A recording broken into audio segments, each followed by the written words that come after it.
Now, just like to take a break and introduce our guest speaker. Melanie's, as I shared, well known to me and a great contributor to our industry. And Melanie's got some things that just are so critical in trade business owners protecting themselves from this environment that hopefully no one faces, but invariably everyone does. This environment where someone might be looking at your business in a litigation sense, or so where you find yourself you have to defend litigation, or you might need to action something against someone else. So I invited Melanie today just to share again some of these critical distinctions that differentiate guys that go into this environment and do well versus those guys that go into this environment and it's a total disaster. So thanks for joining us, Mel. Please. Hi, thanks for having me. Give us some wisdom in that space. Yeah, we can hear you loud and clear. Well, good afternoon. Thank you so much. I was thinking about some ways that you can improve your position leading into litigation, and I am going to be speaking very differently about two different positions. One is when you're the plaintiff, and the second is when you're a defendant. So I think Glenn's just going to jump in and tell me which direction I should go. The first one is, I might just pick up on what Glenn was saying about being systems dependent, a systems driven business. And that's one of the things that I found very easy in terms of representing any of Glenn's Integrity New Homes business, was that they did have lots of strong documents, lots of contemporaneous records, and whenever I would be read into something, I would be briefed really well. And the benefit was that is, I mean, obviously it helps to have somebody in your team who's quite strong in details and things, but it also just meant that businesses that brief lawyers well spend less money on lawyers, assuming you get the right lawyer.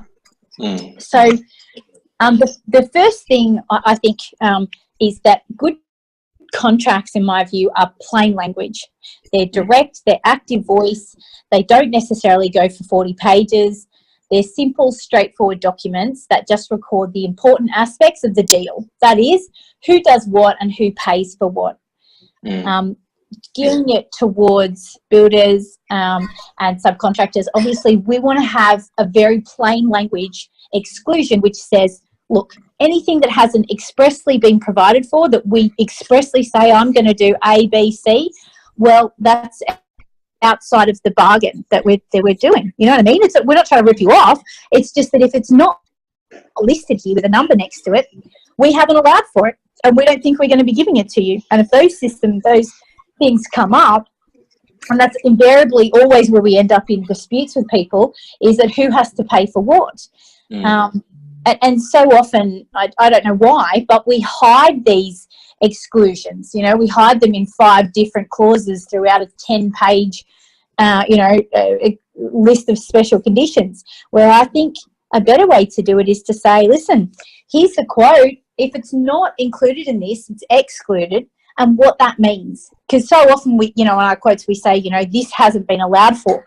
I think if we can say to people, some of the things that might come up are, you might need more downpipes, or you might need, a couple of extra rows of bricks, or you might need whatever, then we'll come to you, we'll talk to you, and this is the process we're going to go through, but you're going to have to pay for it, because you would have paid for it in the original quote if I'd known about it. You're not trying to get something for nothing.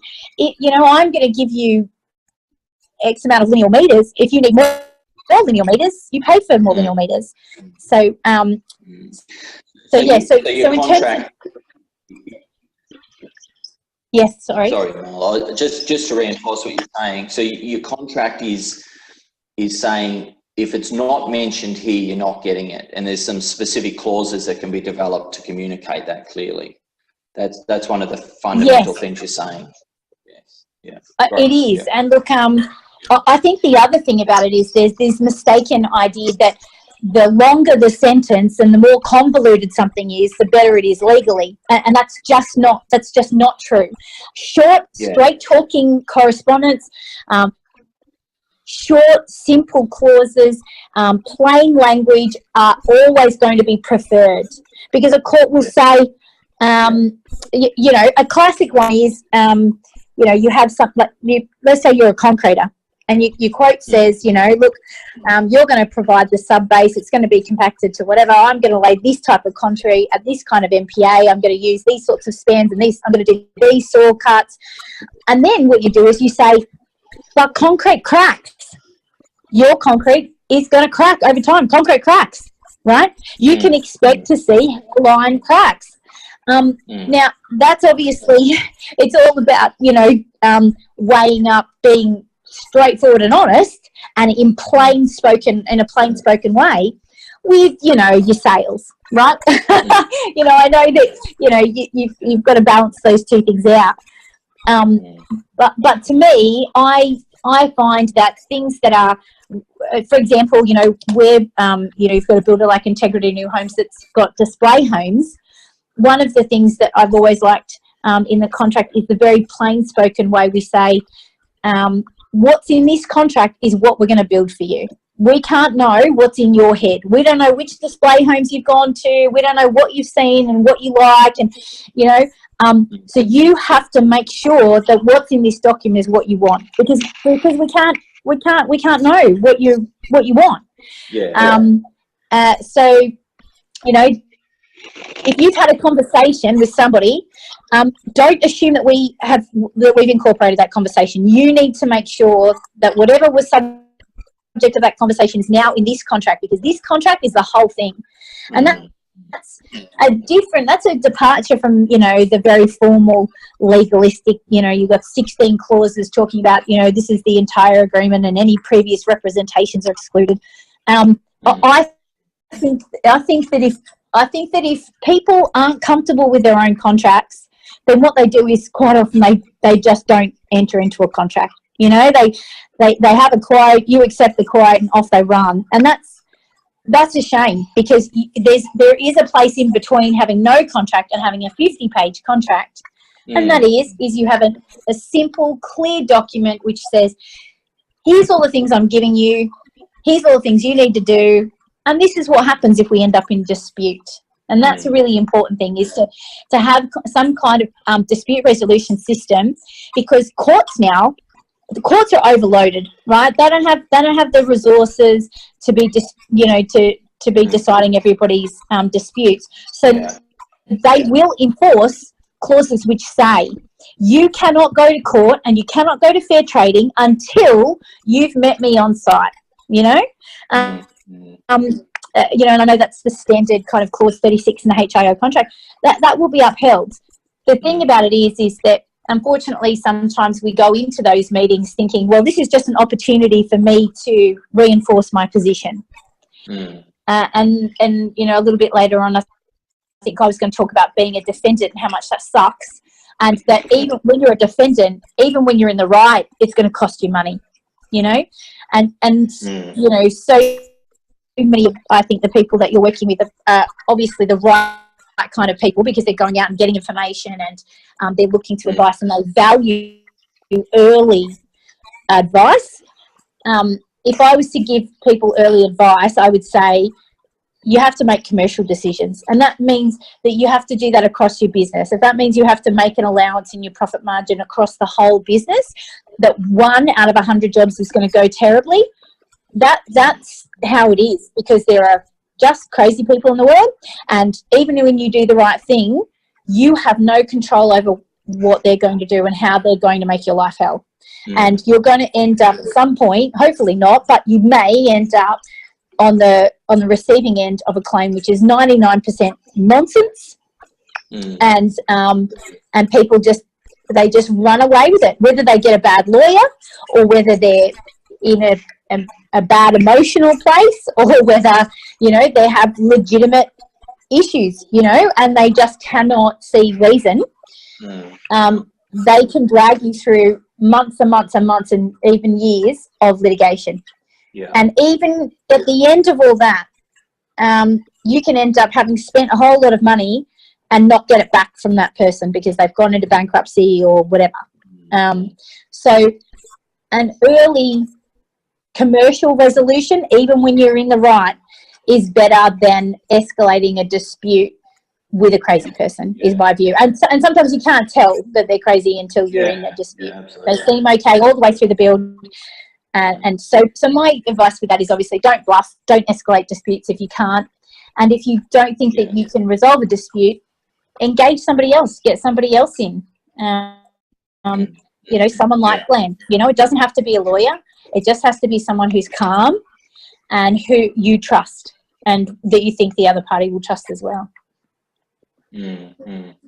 So the advice there, Mel, is to keep it out of court, reach a commercial settlement, even if that means going somewhere that you don't think's right, you don't think's fair.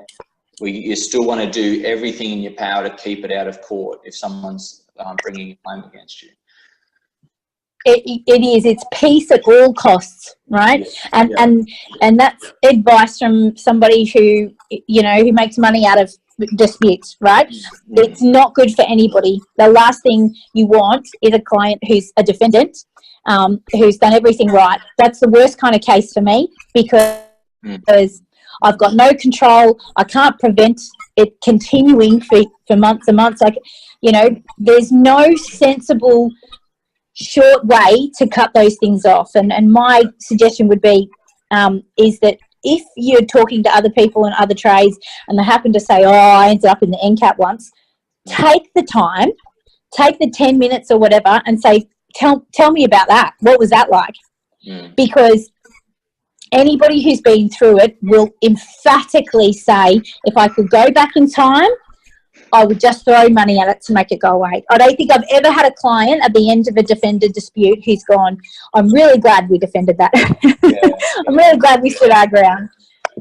But you don't have a choice. It's a train that leaves the station when you're a defendant. It's so disempowering and it's, you know. So, and I guess that's where it's very different when you're a plaintiff. You know, when you're a plaintiff, you're in control to a degree. You bring a case, you carry the burden to prove the case. You know, if you've got a strong foundation of, you know, good paperwork that you understand and professional correspondence, which means contemporaneous emails, you know, confirming what's been said in person. So important. You know, it takes you 2 seconds on your smartphone to say, you know, hey, Mary, thank you so much for meeting me on site today, or thanks for that phone call. I'm just thinking about it and I'm really glad we had that chat. And I confirm that, you know, or I'm going to get straight onto the window manufacturer and get that window changed, you know. That's no substitute, obviously, for a signed variation or a well-timed extension of time claim, but it's just so great. And when things start to go a little bit wrong with a client and you start to get those emails, just remember it's a bit like road rage. You know, people have a cranky steering wheel and they do things and say things when they're in the security of that car they wouldn't say to your face. And same with keyboard warriors. You know, they escalate relationships and the thing, you know, they destroy relationships, escalate disputes over emails. And all I can say is don't take the bait. You know, if you get an email and it starts, you know, attacking you personally, they always go for your integrity. They generalize, you know, you had one issue, you know, with one plumber and all of a sudden they're like, all your jobs are rubbish. And you've just got to not take the bait on that. You have to write back and say, look, I acknowledge that you're upset. I can't respond to those things. I'll tell you what I can do though, is that, you know, you want, you know, that fencing panel replaced, I'm going to do that for you. You want all the tiles in your ensuite replaced, I'm not going to do that, but there's a couple of tiles, you know, near the water stop that need, you know, fixing, I'm going to get those done, you know, because you have to remember there's always a secondary audience. Every email is subpoenable. So if you've got, if you walk into court and say, hi, I'm here and here's the body of my correspondence and look how professional I am, even in the face of taunting and rudeness and attacks, You are a mile in front. It is the best possible thing, for a lawyer to come in and say, Your Honour, our client, yes, the brickwork was rubbish, but, they've done everything they possibly could. And then the member sits there and flicks through the correspondence and starts to get a sense of the tone of how a client has responded, and then the professionalism of your response, and the whole mood pivots, and courts are not pro-builder, they're pro-consumer. It's very difficult to be a defendant builder. It's difficult to be a plaintiff builder trying to get money out of a client. Yeah. Very different if you are a builder trying to, you're a subcontractor getting money out of a builder, or you're a subcontractor trying to get money out of someone else in the building construction industry, because you've got the benefit of the Building and Construction Industry Security of Payment Act. Yes. Yeah. Good, So, Mel. Well, look, I hope all you guys are hearing why I invited Mel to speak to us today, because she does her very best to keep trade businesses out of court and to give them advice that's in their best interest, not in her best interest. So I just thank you so much, Mel, for your contribution to the industry. I know, I've certainly got no problem recommending you to any trade business or building business that's having some challenges around this. Please note down Mel's details for further reference. And I know I certainly value all your advice, Mel, and I hope the guys that have joined us today have got something out of it. Appreciate your time. Well, thanks. In terms of sticking to time, I'll pull you up there, but I'm so thankful that you joined us today.